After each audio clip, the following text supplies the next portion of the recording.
සුබ දවසක් යාළුවනි. අපි දන්නවා මේ දවස්වල පළාත් පාලන මැතිවරණය අවසන් වෙලා දින කිහිපයක් ගිහිල්ලත් දේශපාලනය ඉතාමත් උණුසුම් වෙලා තියෙනවා. මොකද මේ පරාදයේ ඌලගන්න බැරි කොටස් මේ වෙන විට පළාත් පාලන ආයතනවල වැඩි බහුතරයක් බලය හිමි කරගත්ත මාලිමාවට දොස් කියමින් එක් අයට වරදොල් පටවමින් ඔවුන්ගේ පරාජය වහගන්න කටයුතු කරමින් සිටින මොහොතක් අපි දන්නවා. මේ දවස්වල විශාල වශයෙන් දේශපාලනයේ කතාබහට ලක් වෙන ඒ වගේම සමාජ මාධ්‍ය විද්‍යුත් මාධ්‍ය හරහා මේවා විශාල වශයෙන් ප්‍රචාර කටයුතු වෙනවා. ඉතින් මම දැක්කා ඊයේ සජබේ එක මිනිස්සෙක් කියනවා උතුම් දළදා වහන්සේ ප්‍රදර්ශනය කිරීමත් දේශපාලන වාසියක් තකා කෙරුවා කියලා.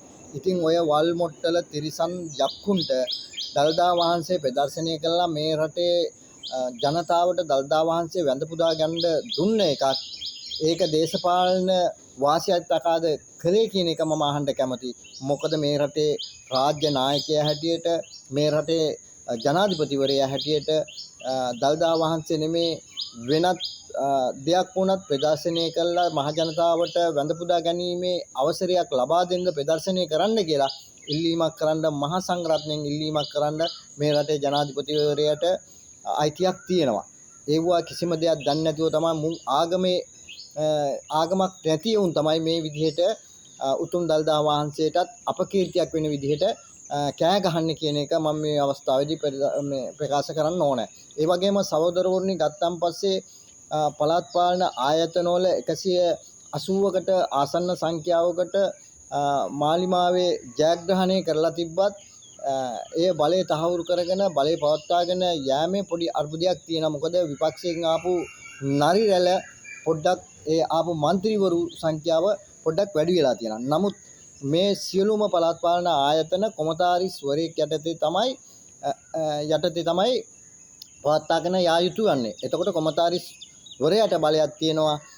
තනි පක්ෂයක් හැටියට දිනපු පක්ෂයට ඒ වැඩ රාජකාරී කරගෙන යෑමේ අවසරයක් ලබා දීම. එතකොට ඒකට සහයෝගය දක්වීම සහ එය පවත්වාගෙන යෑමේ අවසරය ලබා දීම කොමතාරිස්තුමාට අයිතියක් තියෙනවා. මම හිතන්නේ ඒ ආකාරයෙන් කරගෙන යයි. හෙට අනිද්දා වෙනකොට කොළඹ මහනගර සභාවෙත් මාලිමාවේ බලය පිහිටවලා නගරාධිපති ඇතුළු ඒ අය පත් කළා වැඩ කරගෙන යනකොට දැන් මේ කට්ටියට හිඳාඩිය දායි. ඒ නිසා මම හොඳට මතක තියාගන්න මේ ස්වාධීන කණ්ඩායම් වලට කියන්නේ ජයග්‍රහණය කරපු කට්ටියට මම කියන්නේ තමුන්නාන්සේලාට ඔය එක් පක්ෂවල පළාත් පාලන ආයතන වලට මැතිවරණයට ඉදිරිපත් වීම සඳහා නාම යෝජනා දුන්නේ නැති හින්දා තමයි තමුන්නාන්සේලාට කපලා කොටලා අයින් කරපු නිසා තමයි තමුන්නාන්සේලා ස්වාධීන කණ්ඩායමක් හැටියට ඇවිල්ලා ඉදිරිපත් වෙලා ජයග්‍රහණය කළේ. එහු නාම යෝජනා දුන්නේ නැති ඔය විපක්ෂයේ එක තිරිසන් බල්ලෙකුට උදව් කරන්න එපා.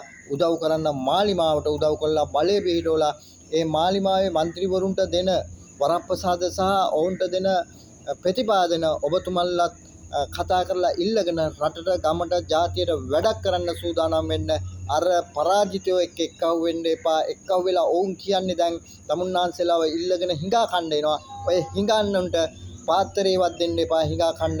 තමුන්නාන්සේලා මාලිමාවත් එක්ක එකතු වෙලා ඒ වැඩ කටයුතු ටික කරන්න තමුන්නාන්සේලාටත් ඊට පස්සේ ගමේ මිනිස්සුන්ගෙන් වරප්‍රසාදයක් හම්බේ. විශේෂයෙන්ම ස්වාධීන කණ්ඩායම් වල අයට කියන්නේ මාලිමාවත් එක්ක එකතු වෙලා වැඩ කරලා ඒ ප්‍රතිපාදන ඔබතුමන්ලත් ඉල්ලගෙන ගමට ජාතියට රටට වැඩක් කරන්න සූදානම් වෙන්න. ඔය පරාජිත හොල්මන් එක්ක තිරිසන් එක්ක එකතු වෙන්න එපා. ඔබ සියලු දෙනාට ජය වේවා, ජය වේවා.